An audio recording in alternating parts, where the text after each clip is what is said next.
Hello, welcome back to my channel Ritesh and Ritisha. আজকে আমরা যাচ্ছি রাজস্থানের মানে জয়পুরেরই কিছু একটু ঘুরবো, কাছাকাছি যেতে হচ্ছে।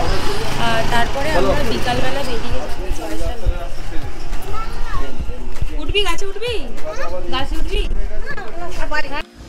এটা হলো আমরা যে মামার বাড়িতে এসেছি, মামার যে বন্ধুর বাড়িতে, তার বাড়ি এটা, ওনার বাড়ি এটা।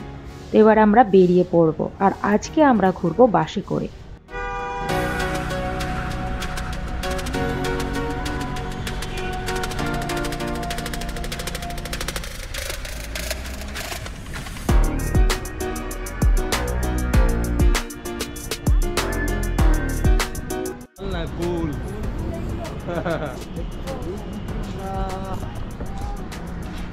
ফার্স্ট আমরা যাব গণেশ মন্দির, বাস থেকে সেজন্য নামলাম। পাশে বলাই ছিল, স্টপেজটার নাম জানি না, বাট বলা ছিল গণেশ মন্দির যাব।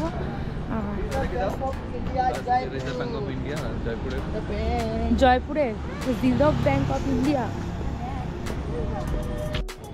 গণেশ মন্দিরে আমরা এসে গেছি। এই মন্দিরের নাম হলো মতি ডোংরি মন্দির।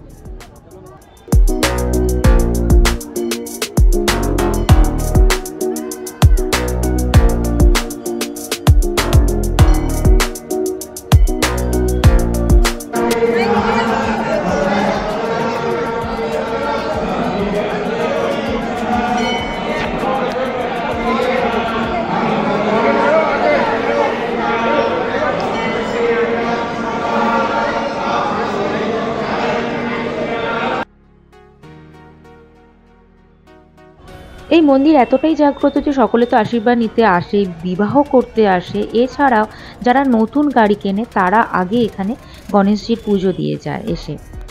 তো আজকে আমরা তো প্রথমে দেখে ভীষণই অবাক হয়েছিলাম যে এত গাড়ি কেন, প্রচুর গাড়ি, প্রচুর নতুন নতুন বাইক রয়েছে। তারপরে ভাবলাম যে আজকে আছে অযোধ্যায় রাম মন্দির পুজো, সেই জন্য আজকের দিনটা খুবই শুভ। তাই সকলেই এসেছে গাড়ি কিনে পুজো দেওয়ার জন্য।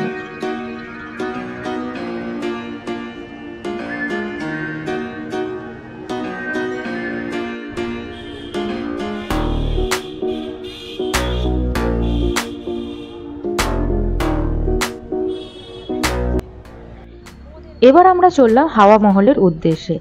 যেহেতু আজকে রাম পুজো মানে অযোধ্যায় রাম মন্দির উদ্বোধন হচ্ছে, সেই জন্য গোটা জয়পুর জুড়ে বিভিন্ন অনুষ্ঠান হচ্ছে।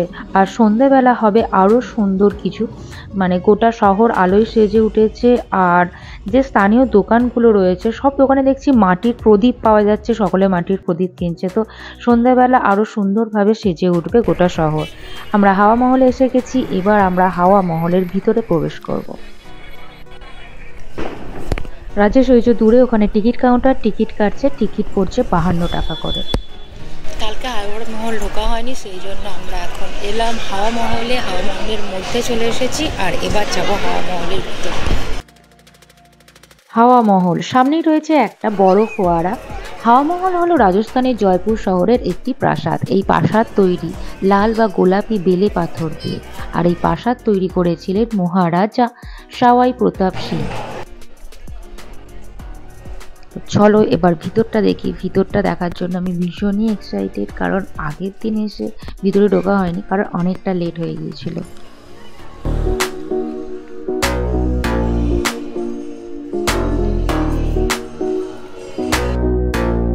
এই প্রাসাদটি নির্মাণ করা হয়েছিল মূলত রাজ পরিবারের মহিলাদের জন্য। রাজ পরিবারের মহিলারা সবার সামনে আসার অনুমতি দেওয়া হতো না, তাই রাজ পরিবারের মহিলারা যাতে নিকটবর্তী অঞ্চল বা রাস্তায় প্রতিদিন ঘটা নিত্য নতুন ঘটনা, নাচ নাটক দেখতে পান, সেই জন্যই এই প্রাসাদ তৈরি করা হয়েছিল। আর তাতে তৈরি করা হয়েছিল এত সুন্দর সুন্দর জানালা। এই প্রাসাদে মোট 953টি জানালা রয়েছে, তা দেখতে অনেকটা মৌচাকের মতো লাগে।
জয়পুরের তীব্র গরমেও এই মহল শীতল থাকে, তার কারণ হলো এই 953টি জানালা। চলো চলো মা, চলো আসো, আসো আসো, এখানে আসো, এখানে আসো। মহলের এই প্রান্তে রয়েছে এই রকম ধরনের রাস্তা উপরে ওঠার জন্য, যা খুবই আরামদায়ক আর মহিলাদের পালকি করে নিয়ে যাওয়া নিয়ে আসার জন্য খুবই সুবিধা হয়।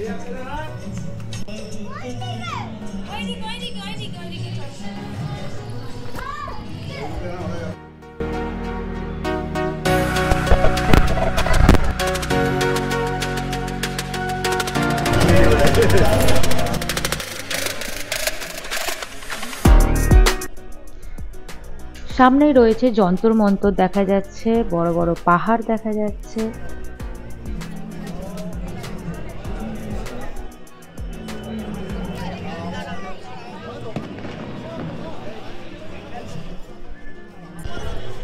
আমরা এখন রয়েছি পুরো 5 তলার উপরের অংশে।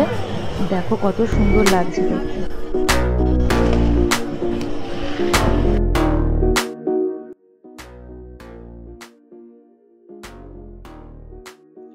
রঙিন কাচের সূর্যের আলো পড়ে পুরো প্রাসাদ বিভিন্ন রঙে ভরে উঠেছে, দেখো কত সুন্দর লাগছে।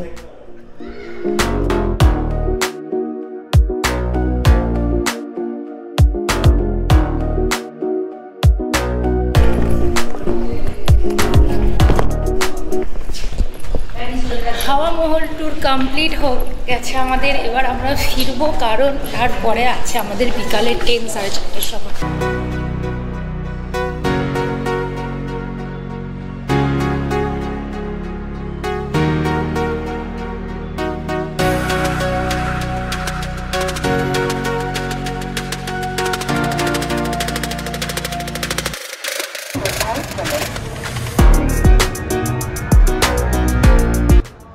আজকে আমরা জয়পুর থেকে যাচ্ছি জয়সলমীর, আর আমাদের ট্রেন আছে বিকেল 4:20-তে।